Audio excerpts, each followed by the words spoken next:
These are items that don't appear on tonight's formal agenda.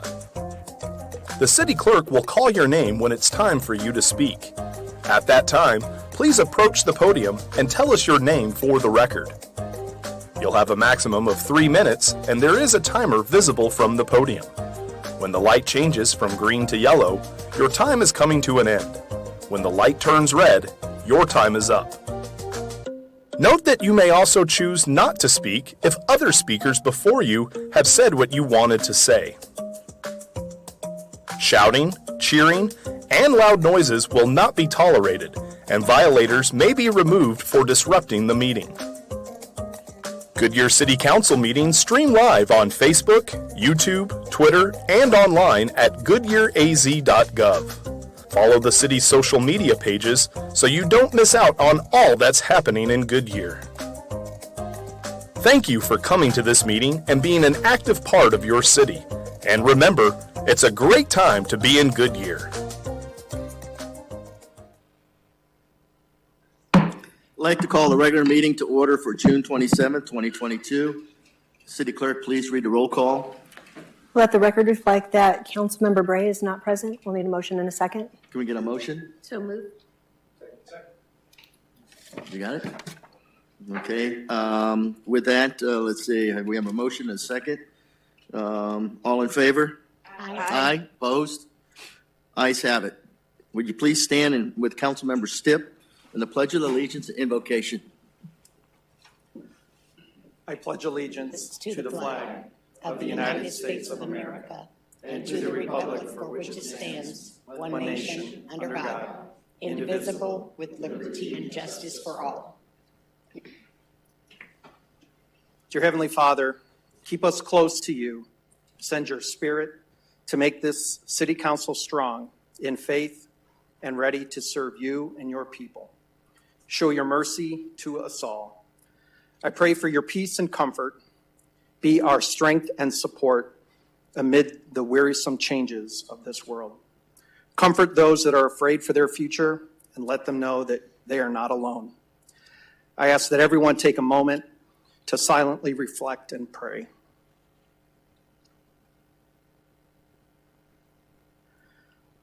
Heavenly Father, we give you thanks for the many blessings that we have as a city.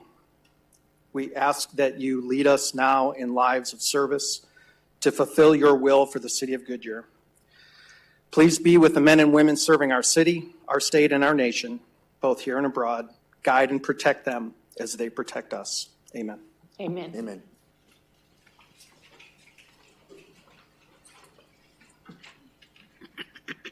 We have appointments to the board, commissions, and committee tonight. You gonna come on up? Did you want a presentation? No, just go ahead with the names, yeah.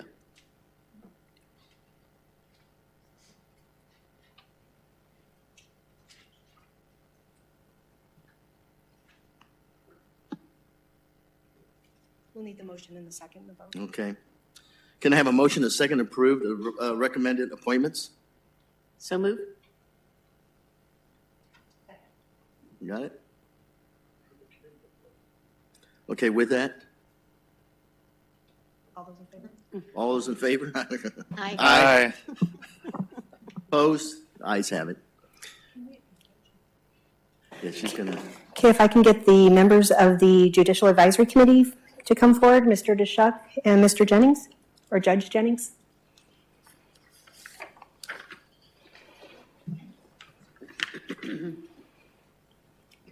And if you will raise your right hand and repeat after me, I state your name. I, Alex Jennings, Do solemnly affirm do solemnly affirm that I will support the Constitution of the United States that I will support the Constitution of the United States, and the Constitution and laws of the state of Arizona, the Constitution and laws of of the state of Arizona, that I will bear true faith and allegiance that I will bear true faith and allegiance to the same to the same, and defend them against all enemies, and against all enemies, foreign and domestic, foreign and domestic, and that I will faithfully and impartially faithfully and impartially discharge the duties of committee member discharge the duties of committee member according to the best of my ability. according to the best of my ability. So I do affirm. So I do affirm. Congratulations. Thank you very much.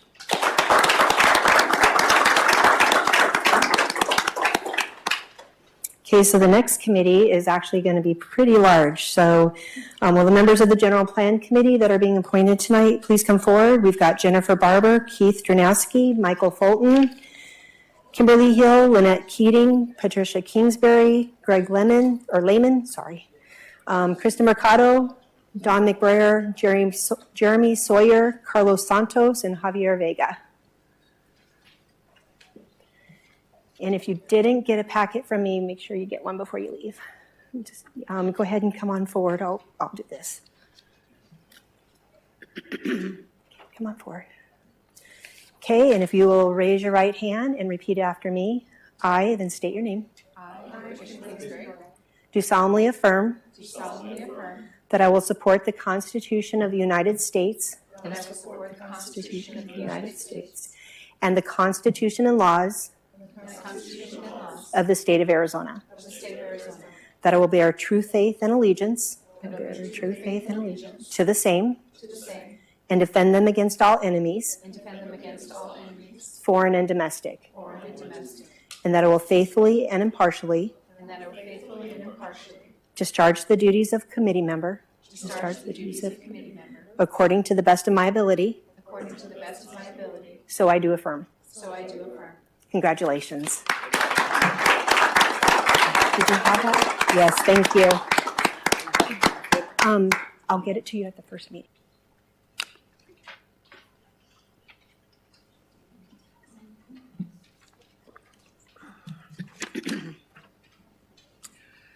Now is the time for citizens who would like to address the City Council on any non-agenda items within the jurisdiction of Goodyear City Council. Are there any speaker cards? Yes, Mayor. Mr. Brian Trujillo? Before you start, let me go ahead and tell you that the council will listen to comments and may take any of the following actions: respond to criticism, request the staff investigate and report on the matter, request that the matter be scheduled on a future agenda items, and each speaker is limited to 3 minutes. The yellow light will let you know right there in front. You have 20 seconds left to speak. Before you begin to speak, identify yourself clearly, stating for the record your name and if you're a Goodyear resident. Go ahead. Hi, my name is Brian Trujillo. I am a Goodyear resident. Mr. Mayor, Council Chair, my family and I are residents of Goodyear and became members of the Goodyear Rec Center. My son here, we would go down to the Goodyear Rec Center and he would go to the youth room, and me and my wife would go upstairs and work out.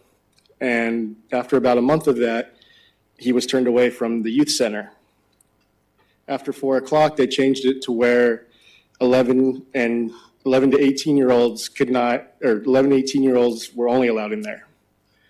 That put a big damper in our time. Me and my wife get off work at 5 o'clock, and we would go down there and work out. And so what we're asking is that, at least just for the summer, that the Goodyear Rec Center allow all ages in the youth room. City Manager. So I'd certainly be glad to have Nathan, our Parks and Recs Director, speak to our resident and see what we can explore to resolve that issue. Does you have the name and address of this individual or contact for Nathan? We do, and also Nathan's here, and he can step out into the hallway and also make sure they have good information. Thank you. You're welcome. Anything else? Anybody else? Any other speakers want to speak? Let's see. Without seeing any, let's see. The city clerk, please read the consent agendas 2 through 6 by title only, please. Number 2, approval of minutes. Number 3, approve a lease agreement with Arcus Private Capital Solutions, LLC for Fire Station 187. Number 4, approve increased expenditure of funds up to $2,228,900 for construction of new water main in Litchfield Road between Yuma Road and Van Buren Street, project 60045, and related budget amendments. Number 5, approve expenditure of funds in the amount of $592,400 for the construction of traffic signal improvements at Saraville Avenue and Harrison Street. Number 6, adopt resolution number 2022-2256, adopting and approving the budget amendment policy by the City of Goodyear. Does anybody on the council wish to remove an item from the agenda? Seeing none, can I have a motion and a second to approve the consent agendas 2 through 6? So moved. Second. Sorry, go ahead. Right here. All in favor? Aye. Aye, opposed? The ayes have it. There are 3 public hearings on the agenda tonight. First public hearing item is to consider as a special use permit for Desert Springs Community Church. Go ahead and open the public hearing. Go ahead and introduce yourself there. Good evening, Mayor, Council. Christopher Baker, Development Services Director. As Guadalupe comes up, I just wanted to give a brief introduction to you. Guadalupe's been with our office for about 2 years. She's an assistant planner, been doing a fantastic job, and has been responsible for more and more complicated cases. She hasn't presented before council tonight. This is her first time, and but you will be seeing her on a routine basis because she's going to have a lot more of these. So just wanted to quickly introduce you to a new face, and we're excited for her presentation and thank her for her hard work. Well, welcome. Thank you. Thanks, Christopher.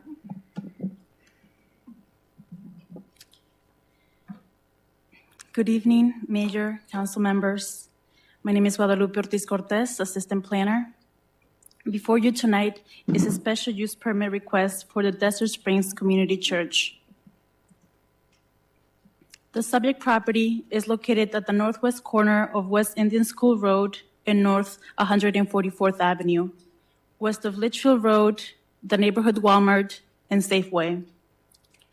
The property is located within the Palm Valley Phase 3B Plant Area Development and has an underlying C2 general commercial zoning.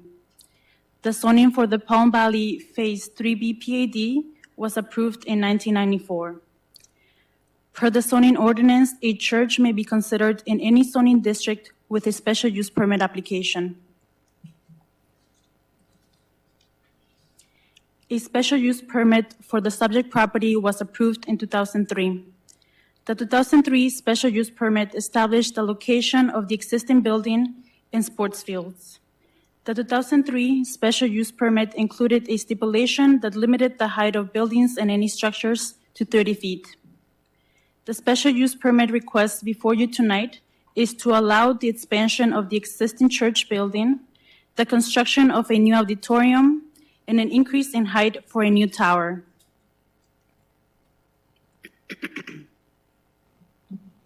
On this slide is the conceptual site plan. South of the subject property is West Indian School Road. East is North 144th Avenue. And north of the property is West Hill Urban Boulevard. Visitors have access to the subject property from all 3 streets. West of the subject property is the Palm Valley neighborhood. This neighborhood is also part of the Palm Valley Phase 3B Plant Area Development approved in 1994. The infrastructure shown in gray on the right-hand side of the site plan is existing. The infrastructure shown on the left side is proposed. The existing building is shown in blue here, outlined in blue, and also in blue is an outdoors prayer pavilion. The project completion is proposed in 2 phases. Phase 1 will include the expansion of the existing building, as shown by the dashed rectangle here. Phase 2 will include the construction of a new auditorium, as shown on this location by this yellow dashed line as well. Phase 2 will also include the construction of a 34-foot tower that is shown on the screen by the yellow diamond right next to the outdoor prayer pavilion. The applicant is proposing a deviation from the 2003 special use permit stipulation to allow an increase in height from 30 feet to 34 feet for the tower only. Infrastructure improvements necessary for both Phase 1 and 2 will be constructed with Phase 1. This includes the construction of 200 parking spaces. The development standards for properties zoned C2 general commercial adjacent to residential with a building height of 30 feet call for a building setback of 50 feet. The applicant is providing this 50-foot setback, and that is shown on the screen by the red line shown here.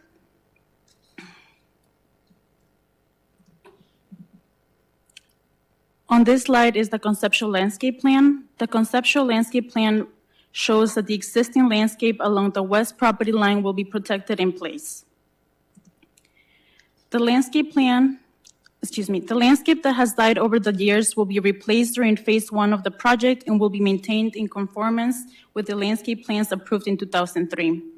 This slide shows the 2003 approved landscape plan and the landscape along the west property line. That is shown here. The conceptual building elevations for the expansion of the existing building match the existing building's design and height. On the screen, the existing building is shown in gray and the expansion is shown in color. The conceptual elevations of the proposed auditorium include colors and materials that complement the existing building. The height of the proposed auditorium is 30 feet and consistent with the 2003 special use permit stipulation. The applicant has requested a height increase from 30 feet to 34 feet for the tower shown on the screen. The zoning ordinance allows the height of church spires and crosses to be up to twice the height of the highest building on site.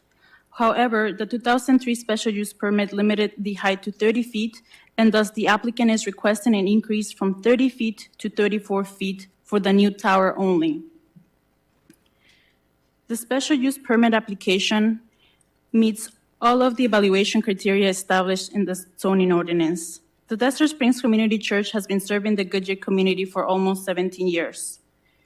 The modifications proposed with this special use permit request will result in the reduction of outdoor activities, thus reducing potential noise to neighboring properties. The existing entrances off of 3 different streets are sufficient to accommodate increased traffic onto the property. In addition, the approximately 200 parking spaces that will be constructed with phase 1 of the project will accommodate the increased traffic onto the site. Lighting will meet the zoning ordinance lighting standards, which are designed to minimize lighting from spilling over to adjacent properties. The height of the proposed building addition and proposed auditorium will match the height of the existing building, 30 feet, as limited by the 2003 special use permit. 30 feet is also the height limitation of all of the city's single-family residential districts, including the adjacent residential properties. The increase in height requested for the tower does not adversely impact the adjacent neighborhood because of its location away from the west property line. Properties zoned C2 general commercial are allowed up to 56 feet in height. The height of the tower at 34 feet is significantly lower than what is allowed for this zoning district. In addition, as previously mentioned, the zoning ordinance allows the height of church spires and crosses to be up to twice the height of the highest building on site.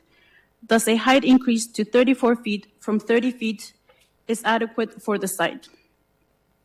Hours of operation were not limited with the original special use permit. Given that the current activities and hours of operation have been occurring for years without adverse impact, staff did not deem it necessary to limit hours of operation with this special use permit request. The city's citizen review process was followed. Notices were sent to property owners within 500 feet of the subject property, signs were posted on the property, and an ad was published in the newspaper. A citizen review meeting was held on May 16th. 11 residents attended the meeting. 4 of the residents expressed concerns with the height of the proposed auditorium, the proximity of the auditorium to the adjacent residential properties, and the unknown timeframe for the construction of the auditorium. During the meeting, the applicant spoke to residents about the auditorium's height matching the height of the existing building and being in compliance with the 2003 special use permit height limitation. The applicant also mentioned that the construction of Phase 2 is dependent on donations received from the church congregation. Staff has received emails and a letter from one resident expressing concerns that the church will reduce their property values and block their backyard's view. The Planning and Zoning Commission heard this item at their June 15 meeting. During this meeting, two residents spoke against the project and expressed concerns with the reduction in green space, the height of the auditorium, the proximity of the auditorium to adjacent residential properties, traffic impact to the area, heat from additional buildings, lighting, security cameras, and noise. Following the comments from the residents, the applicant and staff answered questions from the commission. This included a confirmation of 50-foot setback from the auditorium's wall to the property line.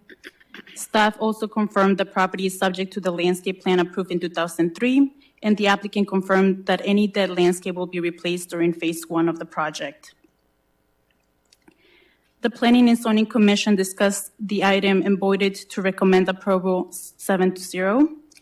The special use permit request meets planning, engineering, and all other requirements. Staff and the Planning Commission recommends approval of the special use permit subject to stipulations found in the staff report. Mayor, council member, this concludes my presentation. I can answer any questions you may have. The applicant is in attendance, has a presentation available if needed, and can answer any questions as well. Did you say the applicant is here? Yes, that is Would correct. the applicant like to say anything at this time? No? Okay. All right. Any speaker cards? Yes, Mayor. Ken Creasy? Again, I guess you heard my previous spin. You got 3 minutes, and watch the yellow light there. Make sure you give your name and address for the record. Go ahead. My name is Ken Creasy. I'm a resident of Goodyear. I live on 145th Avenue, which is directly adjacent to this Springs Community Church. More specifically, directly adjacent to the auditorium. Okay. My purpose today is to oppose special use permit for the Desert Springs Community Church. The auditorium's 30 feet high. It's like one of these warehouses next door. That's like 30 feet high, 50 feet from my property wall. So if you can imagine 50 feet's only about there. From there, that wall to there, that's pretty, not very far, and that's a very high building. The building goes from my north property line to all the way to the south to my neighbor, all the way to his south into the next into the next lot, which is about 160 or 170 feet wide. I have concerns about nighttime lighting on the building itself. The current building, the lights actually shine through the windows of our house now. So if you move that thing closer to our wall, it's going to be pretty annoying. Security cameras, there's going to be security cameras all around that thing. They're going to have to be able to look into people's houses and yards. Air conditioning unit, there's supposed to be an air conditioning unit on part of the wraparound office space, classrooms, I guess, to the wall, closest to my wall. So I'll be closest to the air conditioner. My bedroom's on the second level, so I get to listen to that during the night. So that's only like 50 feet away. So. Believe it or not, sun reflection. Currently, the way that our property's positioned, the way the sun sets, the color of the church currently, there's a big reflection off the church. If you put a big, tall warehouse next to my house with the sun shining on it, it's going to be very annoying in the afternoon time. It'll be like living in an industrial park with that big thing sitting behind my house. And I'm sure that doesn't help property values. I'm pretty sure it'd be hard to resell my house once that thing is built. I don't think I've seen any building 30 foot tall within 50 feet of a residential property line in Goodyear that I can think of. And I've lived here for 20 years, so I don't know. There is another option available. There's plenty of room to the south of the church itself. Either they could made it to the church, leave it from the church, but there's plenty of room in the middle which wouldn't affect the houses on 145th Avenue the way this will. So, I didn't see an artist's conception of how it would look from my backyard to the church. So maybe that would change your minds, I don't know. But I respectfully request that you deny this special use permit based on these problems. Thank you. Thank you. Any other speaker cards? No, Mayor. Anybody else in the audience like to speak? Seeing none, I'll go ahead and close the public hearing. Can I have a motion and a second to approve the request for special use permit to allow building expansion and new auditorium for Desert Springs Community Church on approximately 8.5 acres in Phase 3B of Palm Valley Planned Area Development, PAD District at 14440 West Indian School Road, Track B, Palm Valley, Phase 3B, subject to stipulations. So move. You got that? Open for council discussion. Who wants to start? Bill? Okay. Guadalupe, I'm not sure if you're going to have questions, so you can phone a friend if you'd like. I have been studying the satellite image of this particular area, and I'm concerned about the proximity of the height of this building and into that neighborhood. And I was trying to, so I'm gonna throw this question to you and then behind you, because I've got a couple of them. The Walmart neighborhood market, which backs up to the other part, which the Fulton Homes there at Indian School and Litchfield. What is the setback from that neighborhood to the Walmart, A, and B, what is the height of the Walmart? That's question one, which if you have that on top of your head, you're moving right to the top. You're going to surpass Christopher as my favorite guy in planning. No offense, Katie, if you're listening. Thank you for your question, Commissioner Stipp. Do not know the answer off the top of. They're working it behind you. Are they? Yeah, okay.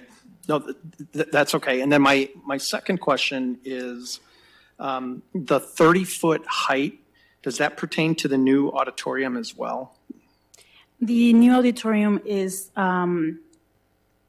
yes, the original special use permit from 2003 applies to the entire property and the new proposed auditorium. That is correct. So the existing building is already 30 feet, is that correct? Yes, Councilmember Stipp, that is correct. The current height of the existing building is 30 feet. Okay. And can you go back to the kind of the quasi-site plan picture? Yeah, that one. It appears that all of the trees that currently separate the residential from that property are all going to be eliminated. Is that what I'm understanding?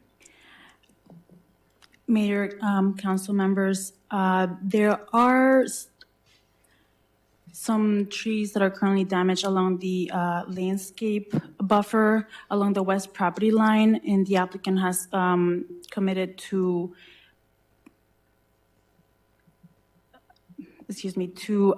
replace any of the damage in that landscape. They are subject to the 2003 landscape plans that were approved with the special use permit and site plan applications. Okay, so if you actually bring this up on a satellite image of this, there are a lot of trees that separate this property from the residential. So I'm really concerned about that. Right now, that provides a good sightline, breakup, but we're gonna put this right on top, and I'm worried about that. So I'm gonna go let Christopher answer my first few questions. Yes, sir. Thank you, Guadalupe. Mayor, Council, Councilmember Stipp, to your question about the neighborhood Walmart there in Indian School and Litchfield.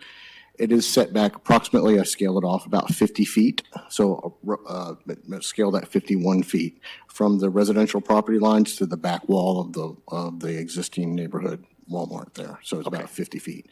I couldn't get a height, but, Walmarts it's akin to, it has a lot of volume on the inside. So it is probably, if I had to guess, and this is merely speculation, probably close to 30 feet tall would be my guess.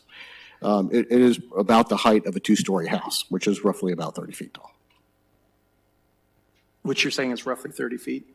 A two-story house, Is 30 feet roughly. Mhm. at the peak, I'm assuming. It depends on the architecture, but yes, generally around 30 feet. Generally, I'm super supportive of this. I do agree that there's probably a better place on the property to do it, but I don't own the property, so I've never told anyone where to build on it. I am concerned about the location. I am also extremely concerned about the lighting. I agree with the lighting issue. I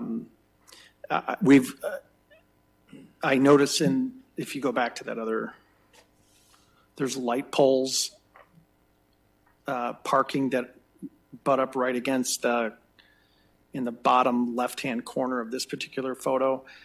And then north of there after the building, we're essentially this entire parcel is going to be all parking lot. There's going to be no green space left on this parcel at all. And if this was a multifamily, we would be requiring more. And I realize it's commercial and we don't, but I've got some reservations, and I think that's all I'm going to kind of go with that.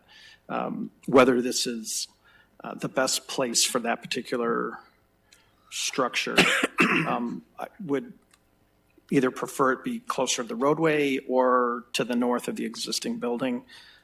There's fewer homes impacted by that. I wish this picture would show you the other homes that back up to it. Or if we had an actual aerial of this, that would have been very helpful. Kind of zoomed in, yeah. So if you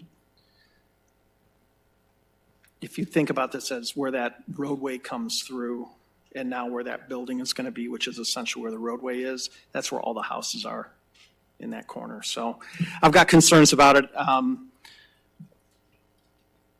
And everybody knows how I feel about development, so that's all. Those are the only comments I've got.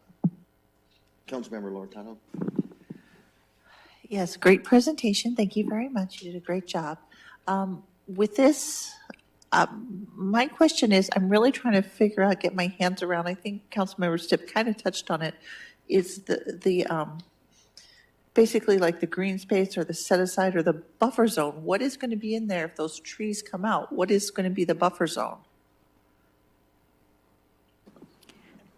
Can we hear from the contractor, please? I think Or the applicant. church, one or the other. Thank you, Mayor. Thank you, council members. I'll allow the applicant to speak more on the buffer. Mayor and Council, Dean Schiffer here to speak for you tonight. I'd like to, and this is Pastor Sean with me here tonight. So we'll try to address, those concerns. Guadalupe, we had a section in the P&Z presentation that would potentially be helpful for you. So the building is, first of all, let's address the landscaping. So there's a 30-foot easement right there for drainage. Okay, so we're maintaining that. In fact, we're coming back with over 30 new trees. So the phase one landscape development plan will include all of the required landscaping for the entire project. Okay, so that'll all go in. In fact, we're talking with the neighbors. We would love to accommodate a really nice tree hedge, if you will, that's between the two properties. This poor man has been trying to do his best to accommodate the relationship between the church and the neighborhood. This is a community-based project, a community-based neighbor, and he's even gone so far as allow them to trim the church trees, and just as recent, they've actually even taken a tree down. So some of the neighbors are concerned about leaves and stuff going in their pools and that kind of thing. So we're going to do our very best to do a great job of selecting the kind of trees that's going to create a nice hedge if you will, and have minimal debris that could potentially blow across the fence line. The building is, yes, actually at 50 feet from the property line, and please note that the building actually steps back. So the near wall of the building is only 21 feet tall, and then it steps back to 68 feet off the wall where it steps up to the 30-foot parapet height.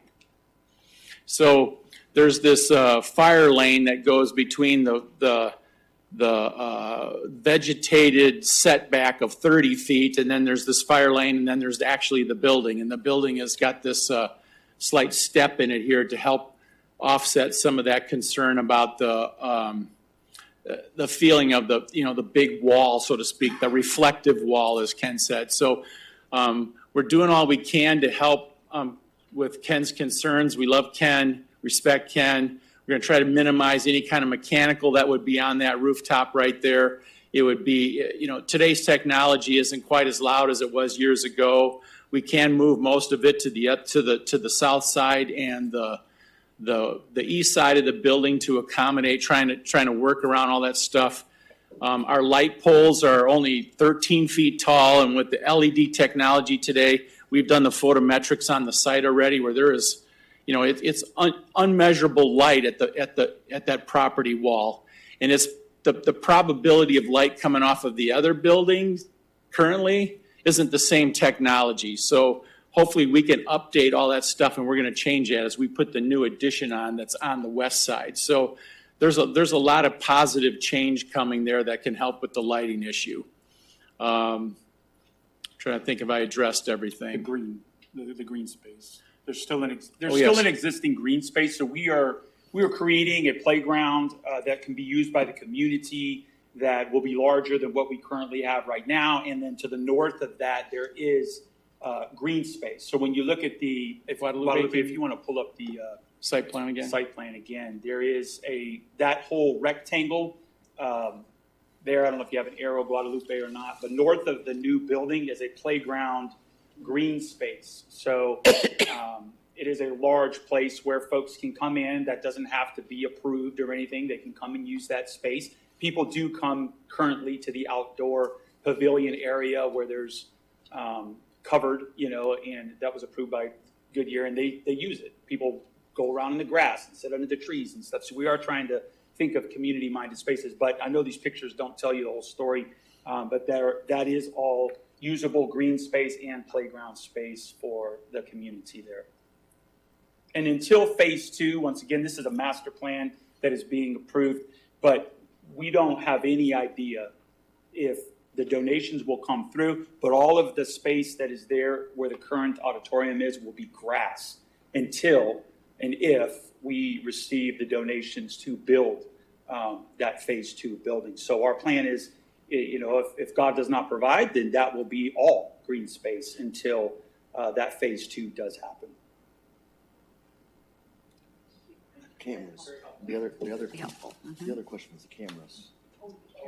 Yeah. Oh, yeah. So, in today's society, of course, cameras are necessary. So, to be able to focus on the drive lanes and the tight to the building, all we can do is do the very best with technology to keep the view to interior to the property. And I don't know if there's any way of testing that or regulating that, but that's definitely the intent. The intent is not to spy on the neighbors. And it's a safety and security thing, meaning there is some perk to the neighbors too, knowing that there's nobody loitering behind the building, and we're trying to keep that safe for everybody involved and welcoming. So is it, and again, we're not going to stipulate to it, et cetera, but I think when we talk about, the desire to be good neighbors, et cetera, is it possible to put those cameras on the light poles and face them into the property so that they aren't coming from the building back to try to eliminate as much of that as we can? I mean, Right. So it's a consideration, I get. Right. That's as far as I Yes. And that's a great point. The property is quite large, so you couldn't reach every corner of the property off the building anyway. So it's highly probable or likely that cameras would be in the corners facing, blowing back at the church facility to get a good picture. Okay, thanks. Are you done? Go ahead, Vice Mayor. No, I appreciate it as well. And that phase one, are you going to look at, I know the glare, I'm curious about the glare. Is the phase one going to be a different style paint structure so it won't be as much reflectiveness to the neighbors? Vice Mayor, it's going to be very similar in color, and it's your traditional ephes or stucco type of product. So yes, there is, just like any other property, there's reflective light, coming off of that. I really feel like the building lights are a big part of the challenge. And if, we upgrade those and literally replace nearly all, because we're literally putting a new building on the west side of the existing structure. So that's all new, to the neighborhood side. So, we hear your concerns, and and it's something we can take to the engineering team and say, hey, let's modify this, let's improve this. Okay, and then the other question was on the on the tower. This is just for my own curiosity. Can I go in the tower to the top of the tower, or is it just a tower? It's an architectural. It's a monument sign. It's two-sided. It's actually an L shaped. It's not even a rectangle or a square. It's just it's two sides that wrap that corner of the prayer pavilion, just so that it looks more church and less commercial. Yeah, it used to be part of school before they bought that church. So right. So it won't be a tower going up. I won't be climbing it. Nobody's going inside across. it. Or Okay, I'm just verifying. We had a church that has their zone to have weddings on top of their building, so I was just curious. And then I'm curious about the parking as well. Do we have, maybe this is for staff, so you're adding 200 more spaces, and I'm sure the church is going to continue to grow and grow. Do we allow for parking on what road is that right there? So, Vice Mayor, we exceed off-site. On 144th Avenue. If the church gets so big, can we park on 144th or Hale Irwin Boulevard? Mayor, council members, Vice Mayor Hampton, no, the parking is not allowed on the street. The project has to accommodate all of the required parkings on site. All right. At this moment, at full completion, the project does provide the required parking spaces. Okay, that's fine. And I'm sure they'll address it with more service times and things like that. I'm thinking of like their bigger festivals and things that they're going to be hosting. And because I'm sure it'll be popular, and I'm sure the church will continue to grow. So I'm just curious the impact if I'm a resident in the area in 10 years from now, and I want to drive through the neighborhood. So, okay, that was just one question I had. So that's addressed. You addressed the cameras. It sounded like you pretty much addressed all Ken's issues, try to at least mitigate them, not solve them, but at least try to mitigate them. So, okay, I appreciate it. Thank you.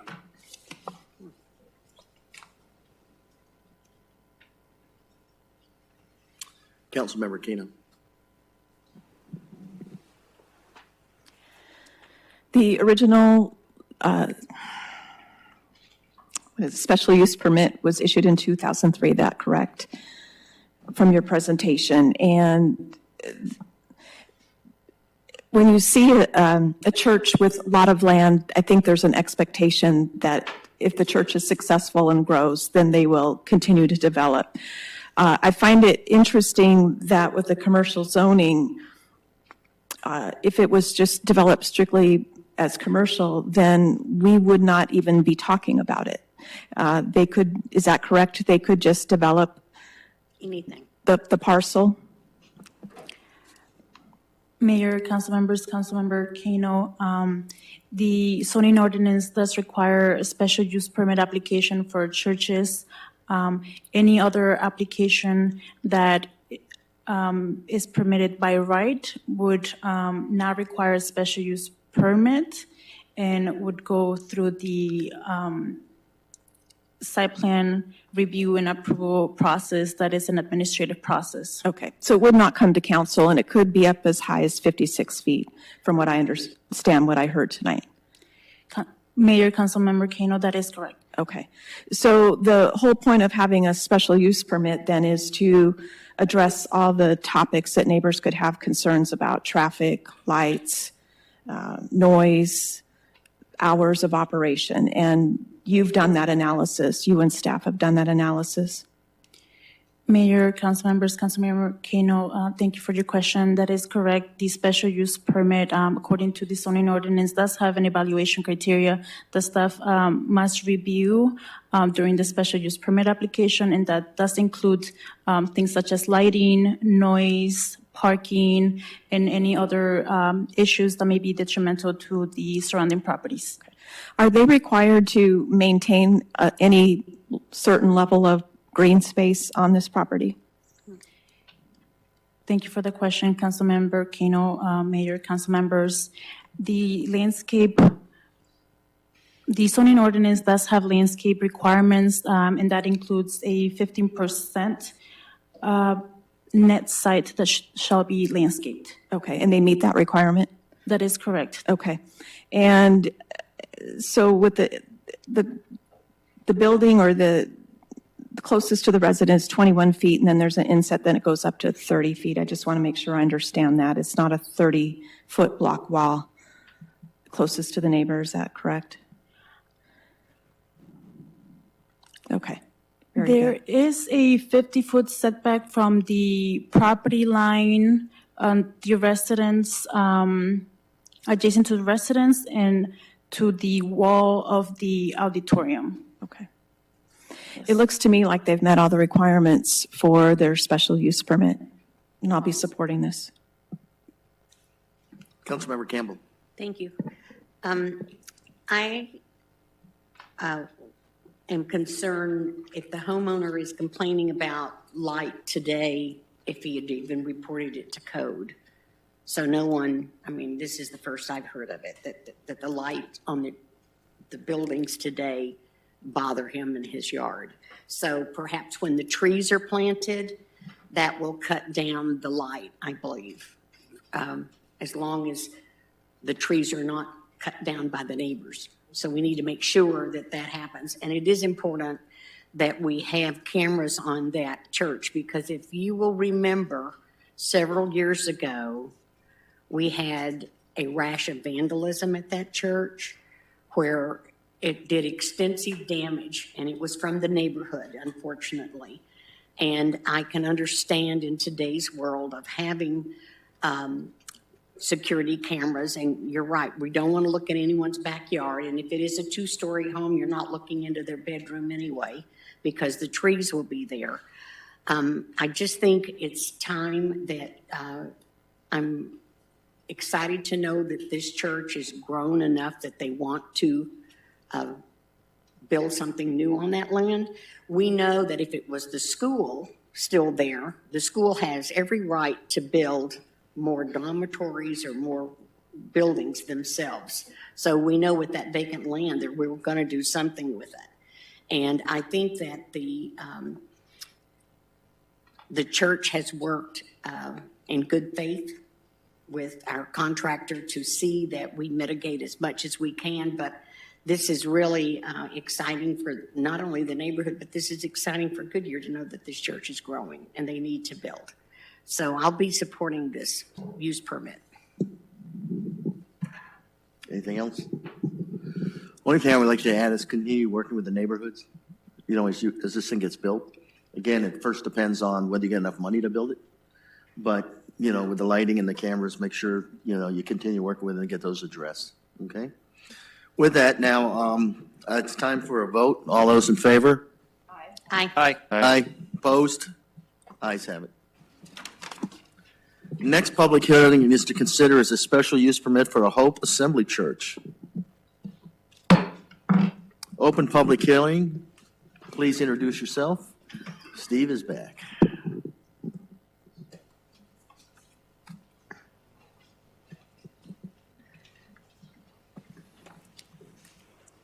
Thank you, Mayor, council members. I do have another special use permit here.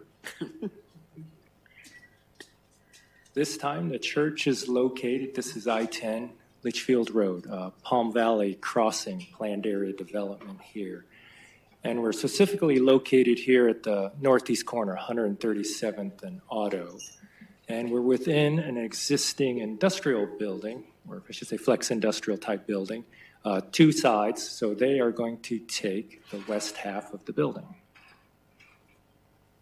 And again, Palm Valley Crossing PAD initially adopted in '95. There have been several amendments since then.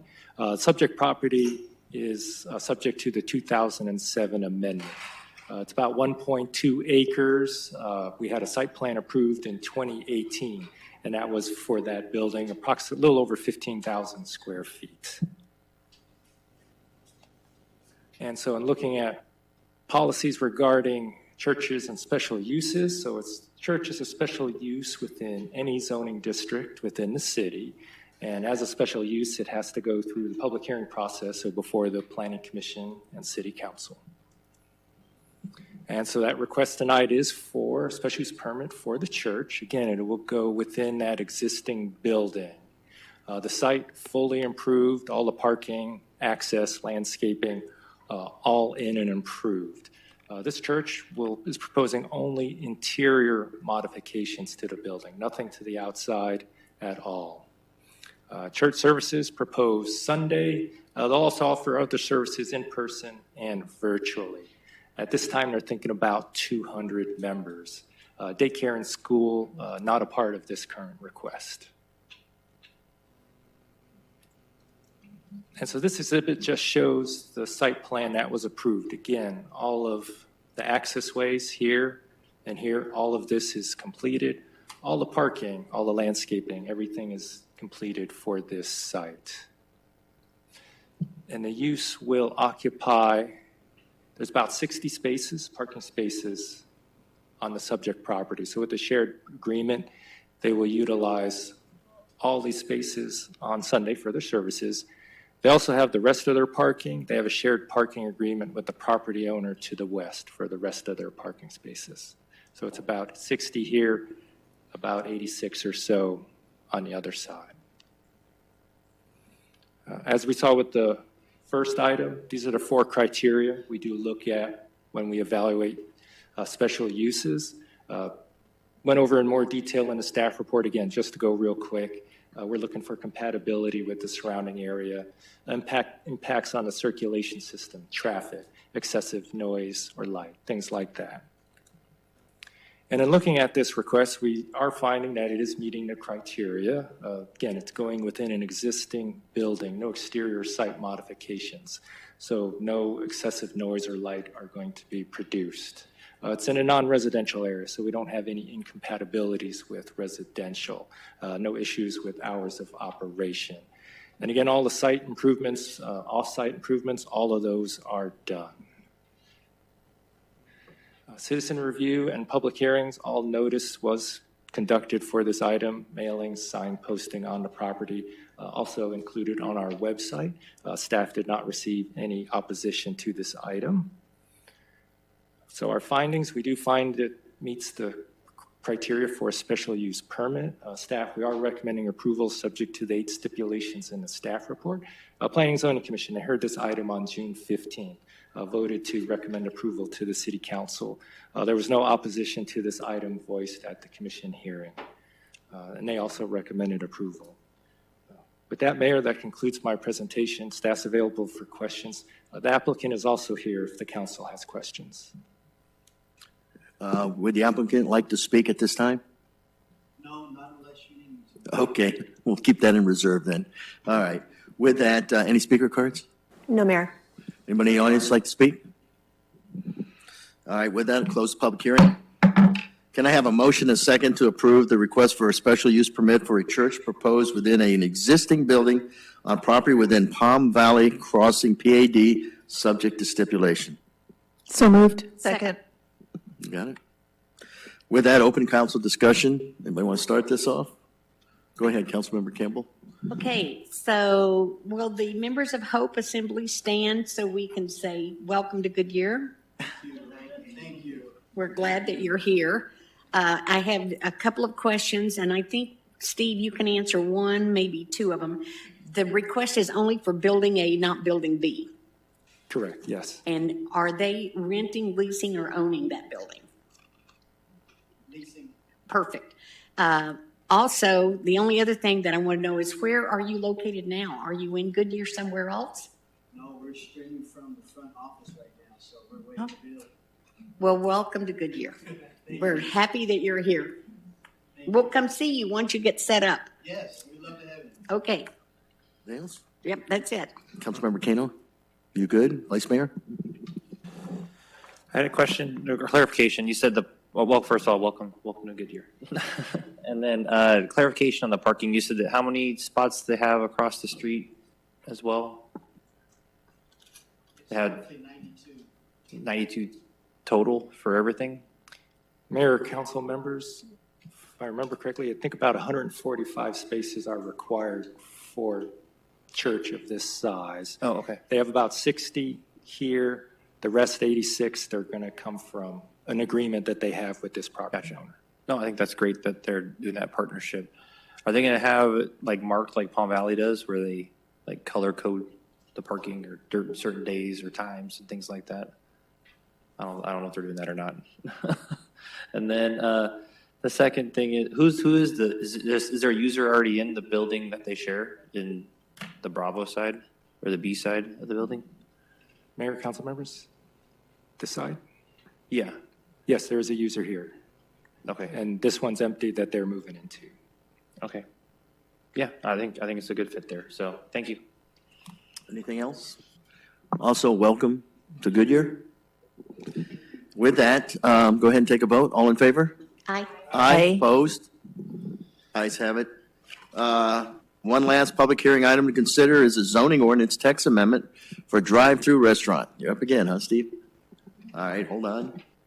Open a public hearing. Go ahead. Mayor, council members, have a text amendment for you tonight for drive-through restaurants. And just to go into a little background, it took us a while to get here. Planning and Zoning Commission initially heard this item back in April and recommended approval of the item to the council. However, subsequent to the council meeting, we did have some concerns voiced by the development community. Staff did meet with several people to discuss the text amendment.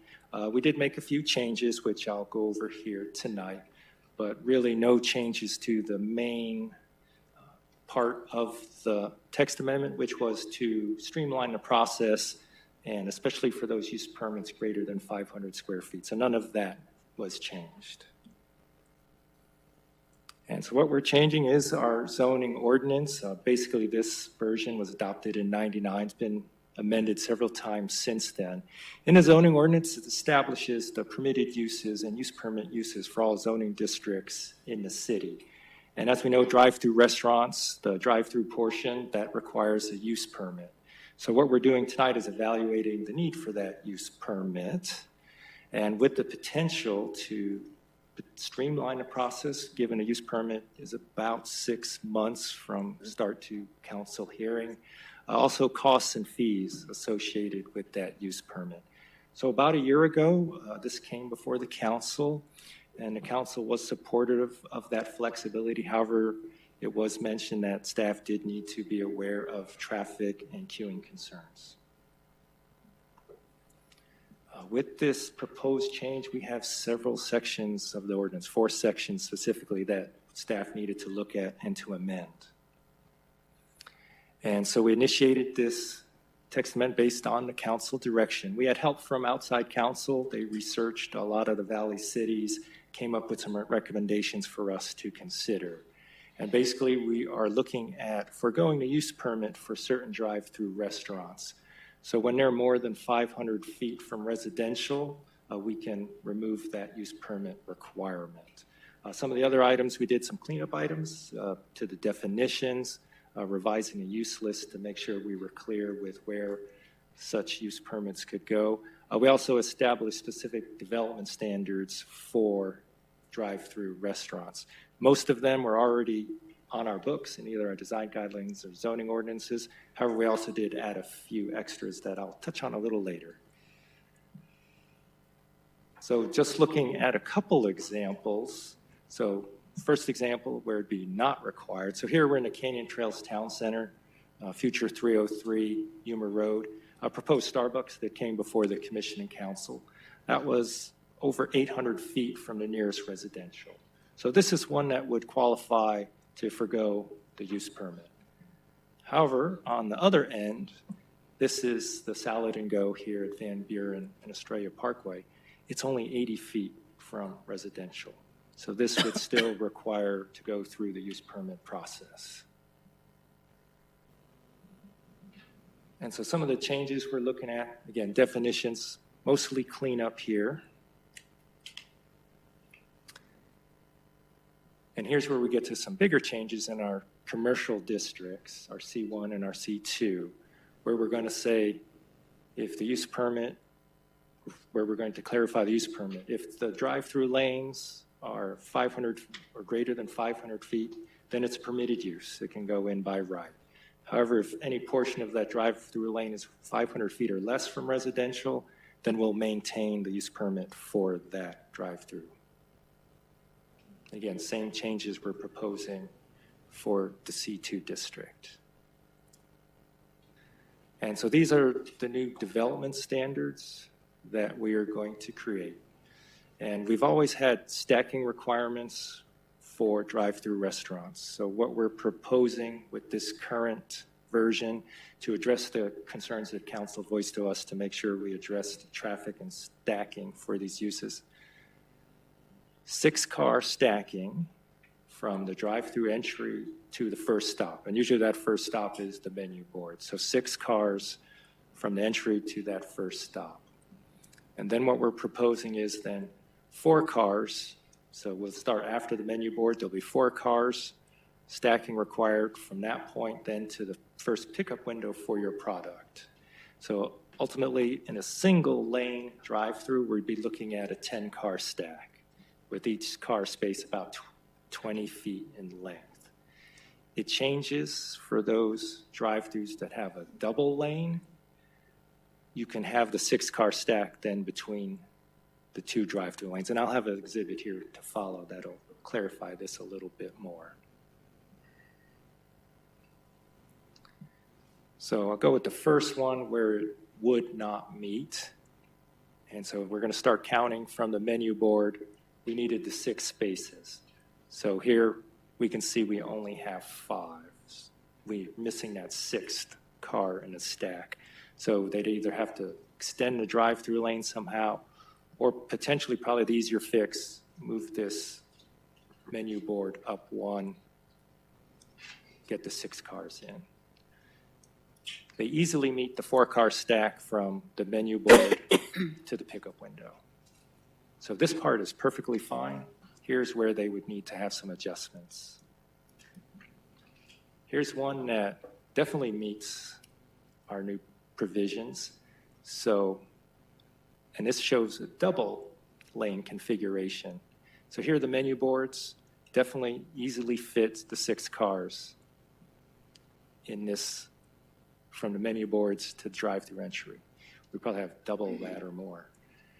And then from the pickup window to the menu boards, 1, 2, 3, 4, we've got that in both lanes. So this configuration would meet our new proposal. And one of the standards that we are going to look at is we usually require the pickup windows to be covered when they would face a public street. So what we saw with some of our research with other Valley cities, most Valley cities made this a standard requirement, so we were going to follow suit. So as you can see, there's several different ways you can do that. Something more simple like a patio cover. Here you have stone and stucco. So any of these would meet our new requirement. Again, it's aesthetic. Usually this drive-through side, because it has to be flatter, has less articulation. So this canopy will help to dress up this side of the drive-through restaurants. And for public notification, this zoning text amendment did require a public hearing, so staff did notify through our followed our general requirements. We sent it out e-blast to several hundred probably different users. Again, the notice did generate the comments that I addressed earlier. We did have some comments. We did address those. And so at this point today, there is no opposition to the proposal. There is generally support for this item from the folks that we met with. They support this now change.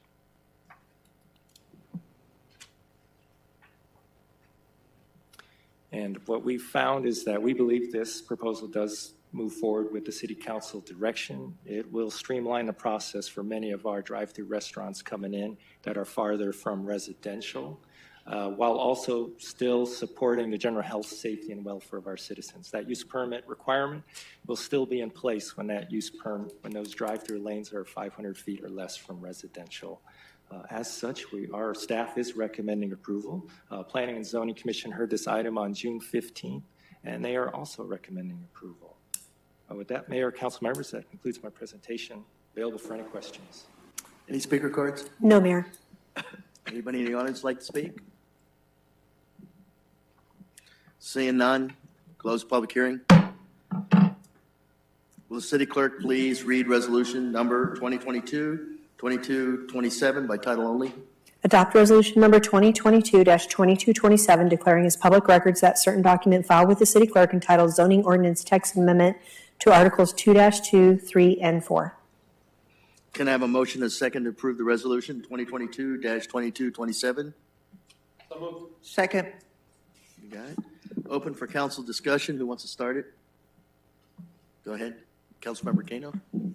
I just want to commend staff for taking the extra time to work with the development community to come up with a mutually agreeable plan.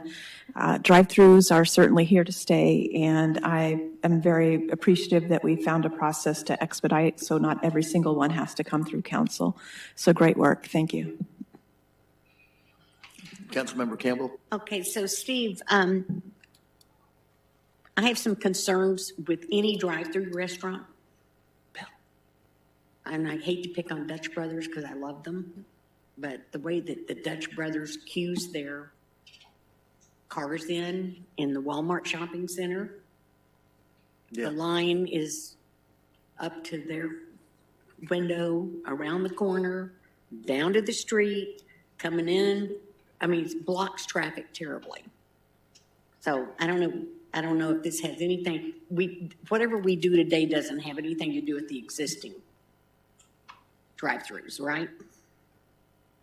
Right. Thank you. The second concern I have is like Chick-fil-A.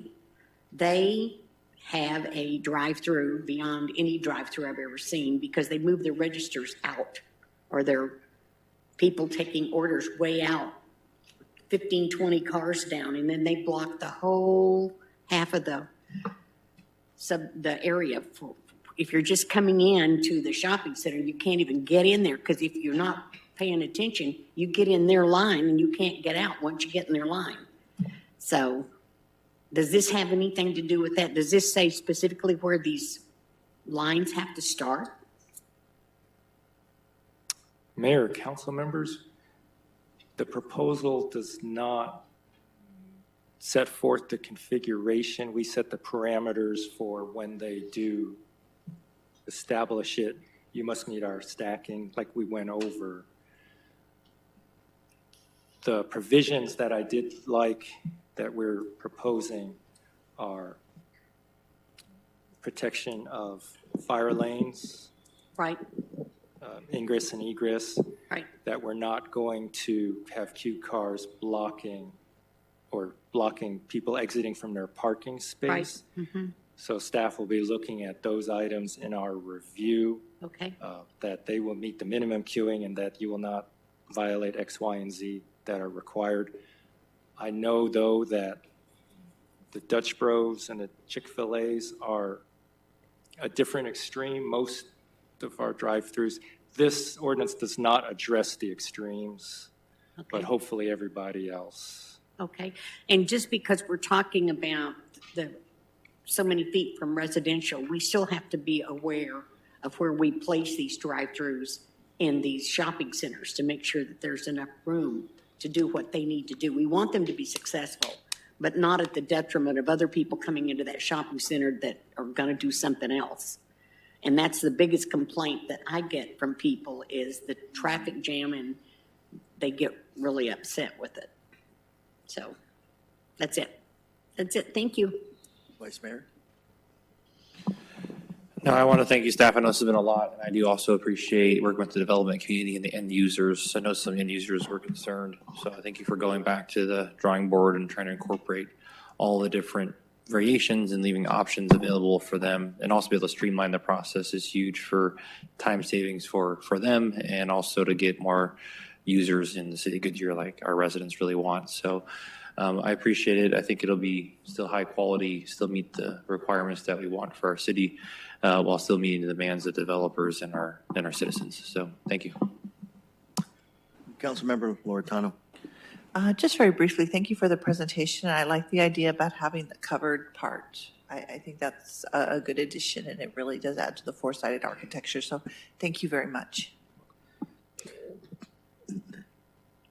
We good? Before I go on, I guess McDonald's was one of the groupings that you guys were working with as well, I assume on that? And that worked out okay? Yes, it did, Mayor. Thank you. Great. All right, with that, let's see, we've got the discussion. All those in favor? Aye. Opposed?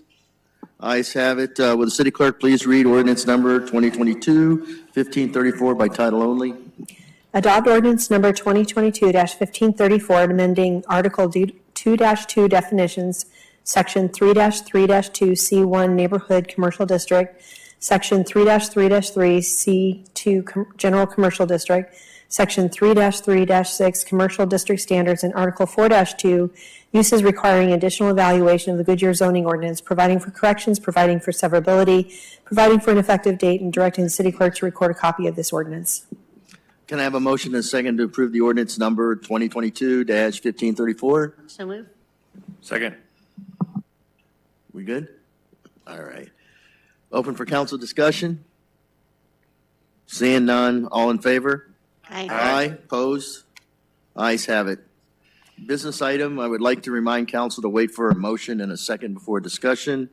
First item is to consider approval of the 2022-2023 community funding recommendations. Please introduce yourself.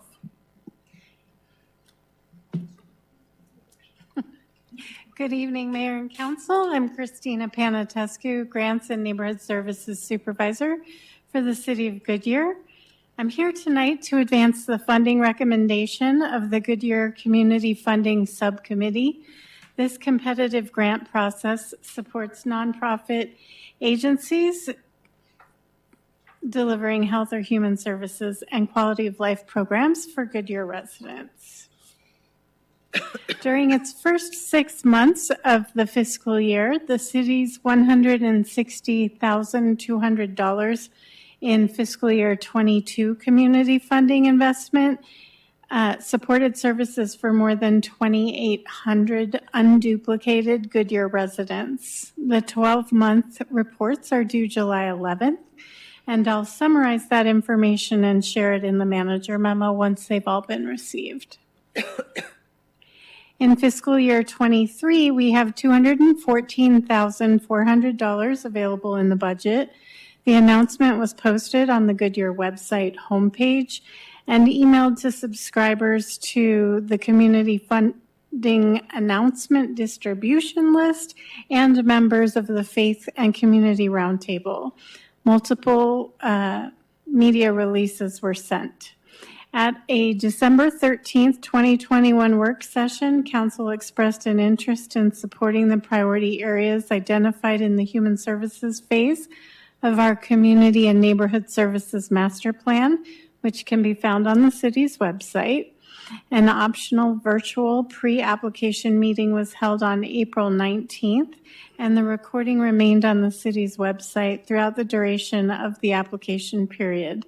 We received 30 complete applications. Our subcommittee had a tough job, and so I would like to take a moment to acknowledge and thank Councilmember Wally Campbell, Councilmember Laura Cano, and Councilmember Patrick Bray. They have prioritized the funding request and are advancing the following funding recommendation. The subcommittee is recommending $132,400 in Goodyear community funding be dispersed to these 18 agencies. The full detail can be found in the backup material provided to council. And with that, I look to you for approval of the recommendations advanced by the subcommittee, and I will take any questions you may have. Bless you. Any speaker cards? No, Mayor. Anybody in the audience like to speak? Can I get a motion and a second to approve the recommended allocation for 2022-23 community funding? So moved. Second. Got it. Open for council discussion? Seeing none, all in favor? Aye. Aye. Aye. Opposed? Ayes have it. Second item is to consider approving ordinance 2022-1547, setting the primary and secondary tax levies for fiscal year 23. Please introduce yourself. Good evening, Mayor and Council. I'm Ryan Biddle, Finance Manager of Budget and Research at the City of Goodyear. And as just mentioned, we're here for the final step of the fiscal year 2023 budget process, which is the adoption of the property tax levies. These levy amounts we'll be adopting were included in our tentative budget, which has been posted on the city's website since May 24th. Per Truth in Taxation statutory requirements, we did a press release on May 18th.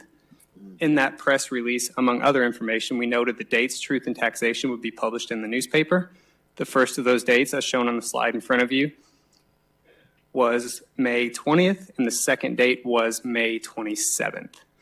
All our budget schedules, which have also been posted on the newspaper and in other locations, including the library, with the city clerk, and on our website, have included our property taxes.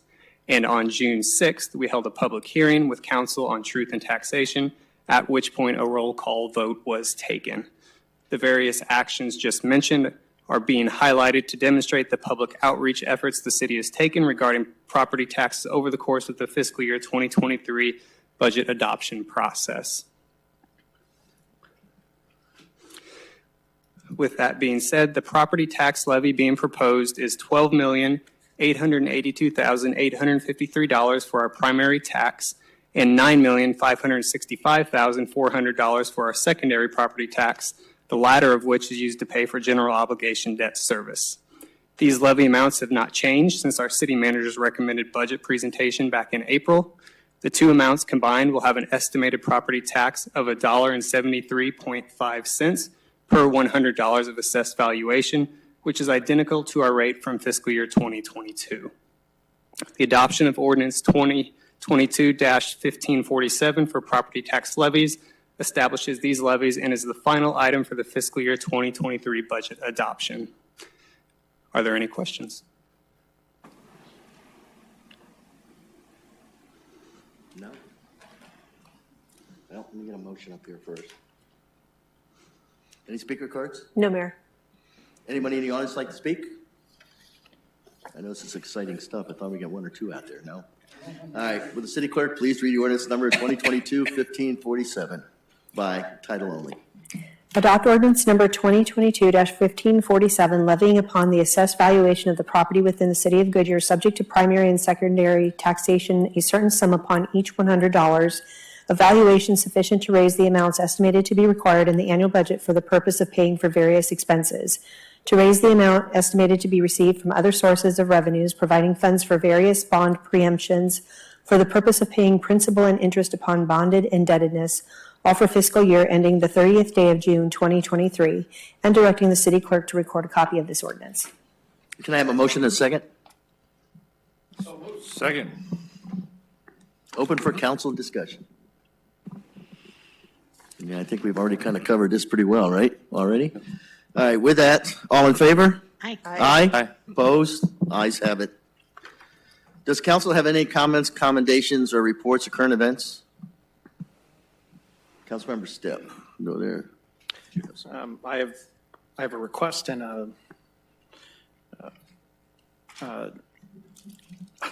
I hate to brag on myself, but I have been appointed or now nominated and am serving as vice chair of Valley Metro.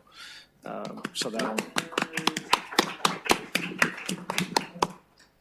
be my fun for the next year. That's the only activity. I do have a request, though. I did speak to the manager earlier. Now that the session has ended, the legislative session has ended, and the legislature did their work, I would like for us to get the short-term rental ordinance back to us either before we break or the first meeting after we get back, so that we can get ahead of the short-term rental issues coming up, especially with the Super Bowl coming. So looking for 2 other members' support of getting that back as quickly as possible. No, I'm with you on that one. So I agree. there we have it. That's all I got. That's it. Councilmember Loretano? Vice Mayor? Just an accommodation, the public to Parks and Rec. So the Juneteenth event was I feel like I'm probably still on some of your thunder, but the Juneteenth event was a big success. I was pleasantly surprised with the very large turnout for our very first try of that event at all in Goodyear. So a lot of happy people. My kids loved the event as well. So I thought it was a good event. I'm looking forward to seeing.